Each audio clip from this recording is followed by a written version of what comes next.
Hi guys, coming at you with another book review here. Doing it on The Man Who Would Not Be Washington by Jonathan Horn. This is a biography of Robert E. Lee, the famous Confederate general that has been in the news recently.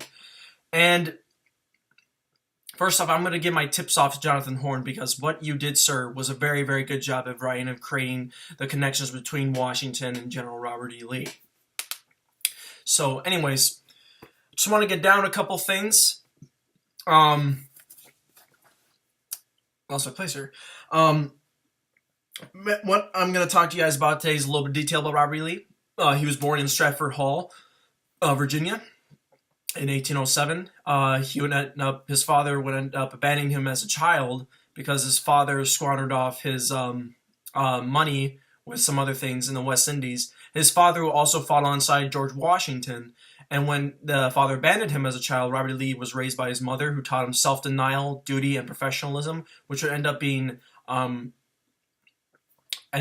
more specifically to specifically to how his actions would impact the Civil War. Sorry, I had a lot. I just created an earlier video on another thing and just wouldn't work. So, anyway, but what I want to talk today is about more than just a book review. I also want to give you my opinion on Robert E. Lee as well. First, I'm going to do the book review. So first off, Jonathan Horn did a really good job at writing this thing. He did a really good job at showing the humanity of Lee, his characteristics of him, and specifically of how his actions impact the Civil War. For example, when Robert E. Lee was at Gettysburg, he believed in this divine thing that he believed that God would be on the Confederate side of the war, believing that his men would do anything for him, and then end up being slaughtered in Pickett's charge and all those other assaults at the Battle of Gettysburg. And what it goes into mind is how he goes into the context of how Robert E. Lee viewed slavery. He actually viewed it as actually good for the black man, instead of actually saying it as a moral and political evil society. He believed secession unconstitutional, though, because he believed that it destroyed everything the founding fathers trying to create a nation under the law of the Constitution, where the Hamiltonian model would be subjected to that. And so he believes secession illegal. And what I wanted to do here is give you a little bit of quotes here. If I could just pull up Robert E. Lee here on secession. And basically what I'm going to show you here is basically what he said.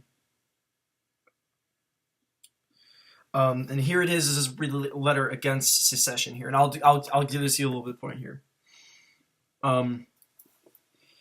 The framers of our Constitution never exhausted so much labor, wisdom, and... wait, that's not it. Oh, here we go. This is the beginning. And this is a quote. As an American citizen, I take great pride in my country, her prosperity, and her institutions, and would defend any state if her rights were invaded. But I can anticipate no greater calamity for the country than the dissolution of the Union. It would be an accumulation of all the evils we complain of, and I am willing to sacrifice everything but honor for its preservation. But at the same time, he also believed that he could also defend his state if it flip-flopped the other way. If, say, the federal government said, oh, we're invading, even though it was a response to secession and rebellion. And in slavery, too, he was a Southern apologist, where he believed slavery was evil, but believed it was good for the black man. He actually fought against giving the rights to former slaves after Reconstruction, supported Andrew Johnson's administration, and really also talked about what he talked about was how he specifically really just kind of a little bit of hypocritical in some ways. Sorry guys, I'm losing my train of thought. I was doing a video of this earlier and it just wouldn't upload, so if you'll bear with me. I'm trying to remember everything I was saying from the video. But the book just shows you how really Robert E. Lee was really like. And also, like, especially during his connections with George Parker Custis, who had a will. Once he died in that will, Robert E. Lee actually owned the slaves that were inherited to him, and Robert E. Lee did order whippings on the slaves, because he felt that duty of professionalism, self-denial would help people. But it's really a different operational that way. It's very contradictory. So what I'm going to do right now, though, is actually include another quote from him where he specifically talked about the issue of statues, and he and Robert E. Lee after the war really wanted to be that symbol of reconciliation. The reconciliation that was shown at Appomattox between him and Grant. And I just like to show the example of why he believed this. Like he quoted, the swords of war should not be left open, specifically because he wanted the Union to remain unified so that people won't be killing each other, and also to say the South, we lost, we must move on. So I'll include a little quote here. And before we go into that, though, I'm going to talk a little bit about his military exploits. Obviously, if you know of his military exploits, his masterful victory at Chancellorsville is considered one of his best victories, and Gettysburg his greatest defeat. And especially another one where he really just he really was indecisive commander during the war too, even though he was recommended by Winfield Scott to be the best general in his army during the Mexican-American War, where he could scope out different terrains of territory and use it for great defensive military gain.